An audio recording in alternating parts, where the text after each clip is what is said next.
Thank you very much, Mr. Chairman. Mr. Secretary, you recently fired the Army Chief of Staff, General Randy George, who's one of the most distinguished and decorated officers of his generation. General George's nomination came before us. We reviewed it thoroughly, and we concurred. Why did you fire General George?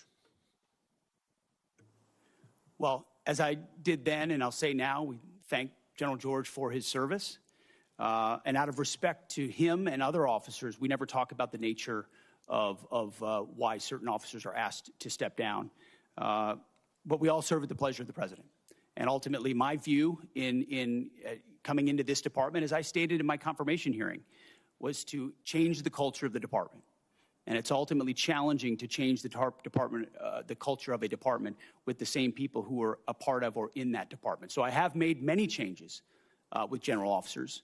We will continue to make changes as necessary with general officers, and they will be in keeping with the trajectory of where we would like to take the department. But it doesn't take away from the service of those, and I think you will note that every officer that's been asked to leave has been treated with respect. Interesting.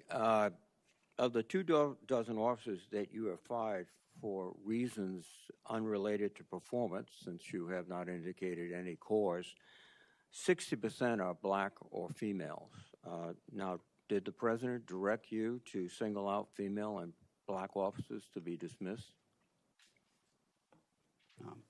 Senator, of course not. And as we've emphasized at this department from the beginning, the only metric is merit. Members on this committee and the previous leadership of this department were focused on social engineering, race and gender in ways that we think were unhealthy for the department, focusing on those things, making decisions based on those things. Okay. In President Trump's War Department, we make decisions based on only one thing, merit. And that's how we've made decisions going forward. That's how we've made them, and that's how we'll make them going forward. Well, let me go back to General George. What did he fail in terms of his lack of merit to continue serving? As I've said, I don't talk about the nature of dismissal out of respect for these officers. But ultimately, we want to take the department in a particular direction, certain services in a particular direction, and we want leadership that's running as fast in that direction as possible. And in some cases, we make changes accordingly, but do so out of respect to those officers. Well, I think that direction from your behavior is an intense interest in Christianity, in nationalism, and in not recognizing the talents of women and non-white gentlemen, and that's the wrong direction. I don't know what you're insinuating, Senator, but I am not ashamed of my faith in Jesus Christ. Well, you shouldn't be ashamed. And if you want to shame me for it, go ahead. I'm not shaming you, but are you critical of other faiths? I am a believer. I'm quite open in that, and our department allows for a multitude of faiths. So I don't know what you're suggesting. I've heard the likes of things that people like you suggest to try to smear my character, and I won't give into it. No. I'm sorry, Mr. Secretary, but broadcasting before the national religious broadcasters stressing the need for more Christianity in the military forces doesn't seem like a neutral position in which you tolerate and accept all religions. Let me move on. The strategic aspects of this operation in Iran. The president declared that we're going to destroy their missiles and raise their missile industry to the ground.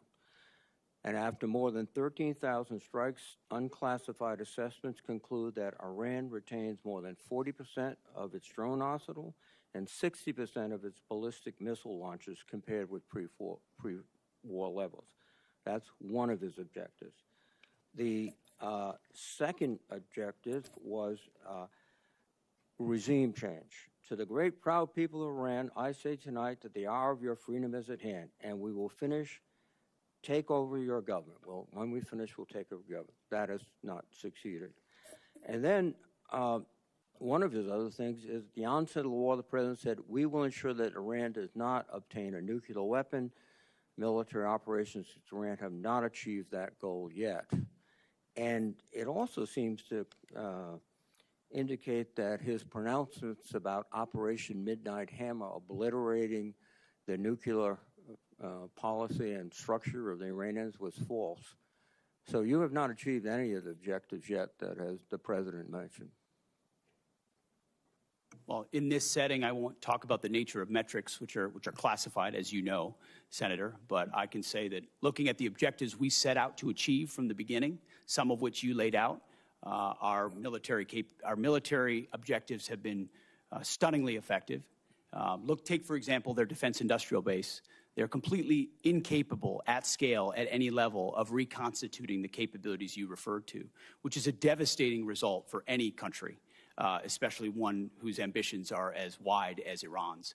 So we've put the president in a very strong position to ensure Iran never gets a nuclear weapon. That's the takeaway that's been underneath every single aspect of this. For 47 years, Iran's trying to blackmail its way to a nuclear weapon. They were closer than ever before because of bad deals under previous administration. President Trump was willing to do something about it and not allow their conventional missile shield. That's the North Korea strategy. That's, to be clear, what Iran was pursuing.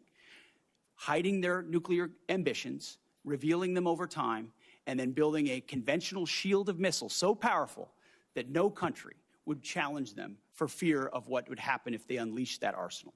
Weakened after the 12-day war in Midnight Hammer, which did obliterate their sites, President Trump saw an opportunity because their ambitions continued to ensure that umbrella of nuclear blackmail did not allow them to get to a nuclear weapon. And the world is safer because of his bold and historic choice. Mr. Secretary, I think that's rhetorical but not factual. Thank you.